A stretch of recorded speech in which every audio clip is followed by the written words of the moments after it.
everyone. Welcome to Take 5. Marcus Aurelius, a Roman stoic, he was also an emperor as well, said this about money. The only wealth you will keep forever is the wealth you have given away. Think about that for a minute. The only wealth you'll keep forever is the wealth you've given away. It's pretty good advice. In a sense, it's the advice, don't hoard it. You're never going to keep it forever. Give it away. Now, this is a series about Stoicism and wisdom from a Solomon perspective. I think we're calling it Aurelius, Jordan, Solomon, maybe Aurelius, Peterson, Solomon, and Jesus.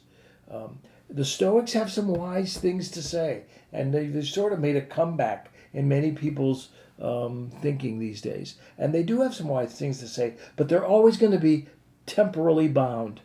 And so Aurelius's words, in a sense, are temporally bound. The only wealth you'll keep forever. You can't keep anything forever. Part of the reason is you aren't not going to live forever. You've got this life and this life only.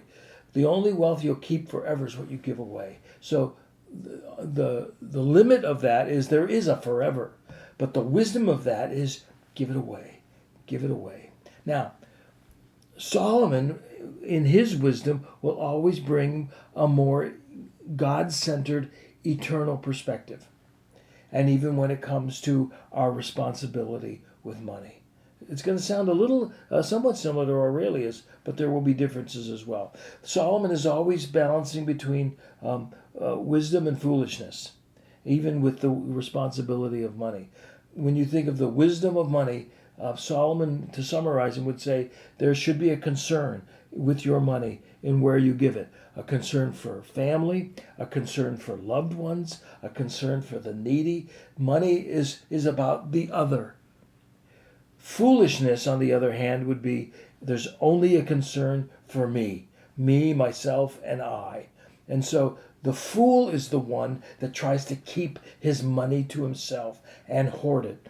The wise one, according to Solomon, is the one that recognizes the other and is always giving to the other, whether it's family or friends or others. Listen to Solomon's words here. This is Proverbs 13 and verse 22. A good man leaves an inheritance to his grandchildren. Do you hear that? Are you? A good man leaves an inheritance to his grandchildren. You know, our government even allows the state of Ohio, you can put money away for their college. Not a bad idea. My father put money away for his granddaughter, which was my daughter, for her future. Unfortunately, he passed away before her wedding, and we decided we wanted him to have a financial say in the beauty of her wedding. And so we even cashed in a little bit of the investments he made for her so that the grandfather would have a say on his granddaughter's, not only her inheritance, but even the beauty of her wedding. A good man leaves an inheritance to his grandchildren. It's Solomon's idea that family is really important and you're giving toward the other. But it's also Solomon's thought that it's not just your family is the responsibility of your money. It's also the needy as well. Listen to this. The kindness to the poor is a loan to the Lord. I like that. There is an other aspect to it. There's also an eternal aspect to it. It is the eternal Lord that oversees all of mankind and has a special care and concern for the poor and calls us who have means to be stewards of that and give to the poor. Kindness to the poor is a loan to the Lord, and he will give a reward to the lender. The one who shuts his ears to the cry of the poor. It's easy to do it, isn't it? The one who shuts his ears to the cry of the poor will himself call out and not be answered. You'll reap what you sow.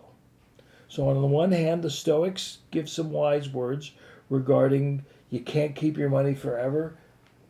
Give it away. That's the only way your money will last. Solomon, in biblical perspective, broaden it more, say there is an eternal God, and he is very concerned with how we use our money. It's a response to give to the other, to our family, to our children, to our grandchildren, and also to the needy, to the poor, to the marginalized. For in so doing, we are doing the Lord's work as if we were giving it to Him. There is a spiritual and eternal perspective of how we handle money. I'll see you next time as we continue Take 5. So long.